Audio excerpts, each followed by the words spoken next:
Hi folks, you're with Tacitus today, your pushback channel, and thank you for joining this audio radio live stream. In this essay, I'd like to talk about there's a number of universities around the Western world that are crying poor. They're screaming that they're running out of money and they're doing it tough and they're on the bones of their ass and so on. This seems almost inconceivable given that these universities are awash with money, but as the money has come in, so student fees, they've expanded the number of students. Just to give you some idea, I was looking at one university here that in 1970 they had, this is in the days of merit where strictly pass or fail and only the brightest kids, that sort of thing. In 1970 they had just on 16,000 students. This is one in Australia, 16,000 students. And today they have over 80,000 students. So, 50 years has seen this unbelievable explosion in 600+% increase in the number of students in 50 years. Now, if you look at sort of population increase, even if you include mass migration, the student numbers would have approximately, maybe a little bit more than doubled, but here we've got a 600% increase in student numbers. Now, this has pretty much all been brought about through having soft arts and sociology courses, gender studies and lesbian dance theory and all that sort of stuff. So this is hardly any of these courses are worth a pinch of shit, but that's a separate issue, and I'll come back to that in a minute. So these universities, and it's in England, Canada, Australia, and elsewhere, are crying poor. Now they've got, again, massive student numbers, but their expenses have gone out of control. A dean or chancellor or the top person in the university would be paid 2-3 times the average wage, but today they're getting paid 20 to 25 times the average wage, and they're just used as patronage dumping grounds. You've got a director of diversity, equity, and inclusion at one of the universities. And this is similar across all the universities in Australia, is paid 7 times the average wage, plus lots of perks and travel and handouts and gifts and so on. So ex-politicians, anyone who's done good work for the globalist cause or helpful work to the globalist cause, it may have been destructive work, but in globalist cognizance gets these rewards. So you've got this. I'm just looking at one university here. The top 4 executives of the university, there's one white gay guy and 3 women, one of whom's a lesbian. They're all activists. One was a very prominent human rights activist, in a very left-wing Marxist sort of sense, desperately running around hunting for things to get upset about and to get aggrieved over. Anyway, she's got a $1 million a year gig on the university. So there's vast numbers of administrative people who are simply flunkies and all part of the wider corrupt patronage, public service, government, NGO activist patronage machine.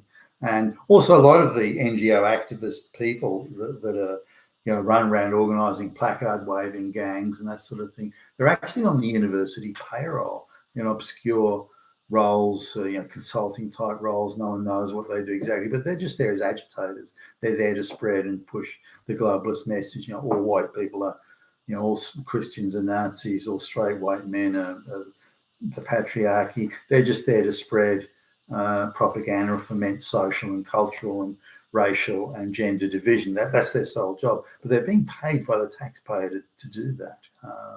So anyway, even with all these extra students paying, you look at the increase in fees over the years. It's increased to close to 3 times the standard rate of inflation. It's almost increasing in price in the same rate as property is increasing and rents are increasing. It's amazing just how close and in tandem those price increases are. So they've got all these extra students paying these huge tuition fees, and yet the universities are still screaming. Now, obviously, they're quite clearly their expenses are running well ahead of they're projecting an increase in revenues that's quite optimistic, and they're spending their money ahead of time. And this is on all sorts of things, whether it be and patronage gigs for the people they want to hand affirmative action stuff out for, the increase in the number of teaching staff. I mean, the ratio of teaching staff to students, just that alone should raise cause for concern, particularly given that many of the incoming lecturers and professors and PhD holders are all affirmative action flunkies. I mean, none of them have earned their job or achieved or won it in any sort of merit. So what do these universities do? They just need more fee-paying students. Do they want to control their costs or cut back on their or stop paying diversity officers $450,000 a year plus a whole bunch of benefits? Do they want to just? No, of course not. No. They have to keep the entire patronage machine. And they're spending like drunken sailors on a Saturday night, but they have to keep the whole patronage machine in operate, not only operating but going at full tilt. So their only solution is to bring in more fee-paying students, and this is a corrupt commercial decision. None of these universities, by the way, could survive in a merit-based environment, which is a reason why the universities are hysterically oppose any sort of merit, because they know it'd be the end of the gravy train, and they're not going to give that up. Not without a fight anyway. So they want to just lower standards. That's their answer. Given that in 1970 again in a merit-based world, the amount of, this is Australia's most prestigious university, they could only manage 15,000 students that made the cut, that made the grade, and there were only a few schools around the country that say trained engineers or doctors, that sort of thing, the future scientists. So there's so many people would actually be at university in a natural merit-based sense. Now the benefit to the community is if you get the brightest kids, and maybe so, there would be a small number of them that came from the very well-connected rich families, but there's only a very tiny number of those families around. So out of the 15,000 students, maybe 100 tops would have come from through the influence peddling network. So a very small number. But today we've got a situation where 75% plus of the students are affirmative action. They wouldn't have made it out of junior fucking high school, these kids, and yet they're at university. And affirmative action gifts of PhDs to any black lesbian who's upright and warm and breathing is of course undermining the integrity and the whole purpose of further education. Now, when you get 15,000 or so people, the best and the brightest, and they're all very well educated and this sort of thing, and they go on to start businesses and employ people, and they will want to continue that merit-based system of hiring people and rewarding people and promoting people based on merit. They're going to create jobs for a whole lot of people. You want those sort of people around. They're good for the society, good for the community. Well, not every single one of them, but the majority of them. Good for society, good for community, and good for the economy, good for creating jobs. And also, and this is what you want. You want an elite that is nationalist and dedicated to your country, to your fellow citizens, to your economy, and so on. And today, we've got the opposite. We've got a bunch of people coming to university that have been trained and conditioned and brainwashed to hate our society, to hate what it's achieved, to hate its accomplishments, to hate white people, to hate Christians, to hate straight white men, and so on and so forth. You couldn't get anything that creates, hate marriage, and you couldn't get anything that creates more division in society. And yet there we go, and we're paying vast amounts of taxpayer dollars to produce this outcome. But the amount of money that goes into the patronage machine, multi-million-dollar salaries for just goons and flunkies and two-bit stooges to run the university. I mean, look at Harvard in the United States, $1 million a year income packages for someone that again would have struggled to make it out of junior high school. So they decide to lower standards. This is the response. The response isn't to say let's go merit based, let's cut back on our expenses. let's sell all these properties that we've unwisely invested in, and so let's concentrate on the core mission of producing bright students. No. We're not cutting back on the spending. We're going to fucking ramp the spending up. We're going to spend even more. So screw you for even suggesting that.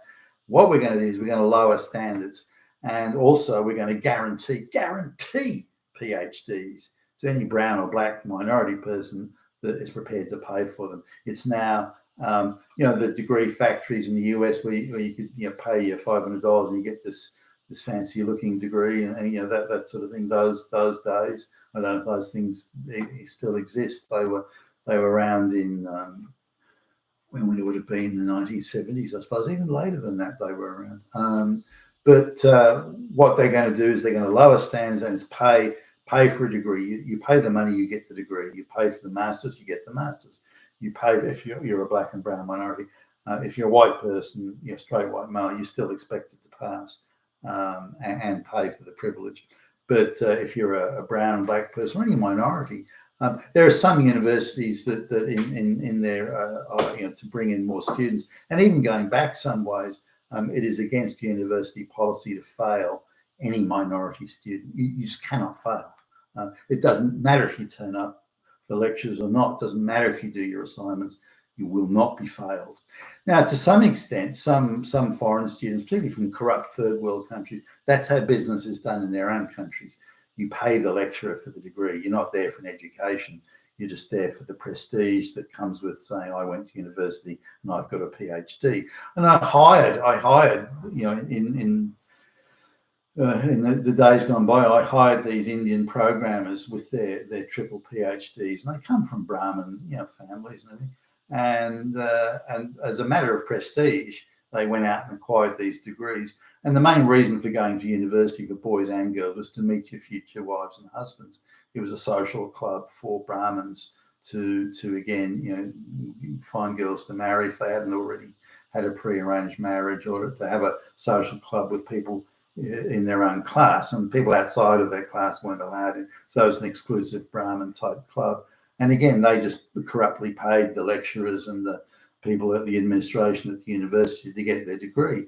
So I was quite surprised that these people, so on paper, so highly qualified, yet they couldn't cut a line of computer code to save their lives, and they didn't know. But they were outraged that it was expected in Australia. It was expected of them that they did know these things. Working and producing things, that's for peasants and plebeians.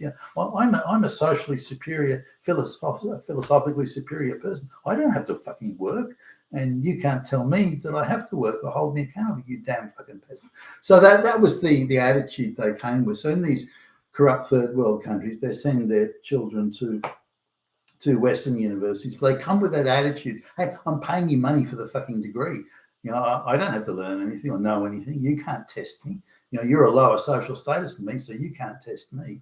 And therefore I've paid you the money. And if you're not going to give me my degree when I've paid the money, then I'll go to another university that will. So that sort of fiscal reality, if you like, is something that Western universities have rolled over, like a sack of shit to, and they go, okay, no, we want your money, and if that's what it takes. So somebody going for a PhD may spend $250,000 more, and the university's happy to take that money. If that means they just give you just hand you as a gift a bit of paper at the end of it, whether you've learned anything or not, then that's how it is, and they quite accept that in order to get your money. And now they're effectively putting in as blanket policy all across the West that we're in the business of handing out bits of paper for people who want it, and people are prepared to pay for it, particularly foreign students that pay over the odds. But even local minority students who come from poorer backgrounds or disadvantaged backgrounds, in the sociological sort of sense of that word, they're to be gifted and given degrees. Any Indigenous black person in Australia who's even 1/16th, I think it comes down to, or 1/8 black. I mean, you look at them, you'd never know it, and yet they're able to get degrees without having to have any of the rigor. Zero merit, and they're able to get these degrees. So that's the extent to which the system's been undermined. But it's actually ready to go to the next phase. Already it's been hopelessly undermined, but now it's ready to go to the next phase where anybody who pays gets the bit of paper. And also we're looking at a situation as well where scholarships are being routinely handed out, particularly by there's various NGOs that seem to, and they're in turn funded by the BlackRocks, where they're identifying social justice agitators and future puppets that they can control and manipulate. And they're finding these kids from backgrounds where they couldn't afford to even contemplate finishing high school, let alone going to college. And they're giving them very generously paid scholarships, international student exchange scholarships, all sorts of things like that, and creating a future generation of agitators and the future generation of folks that hate white people and hate white society, hate Christians and so on.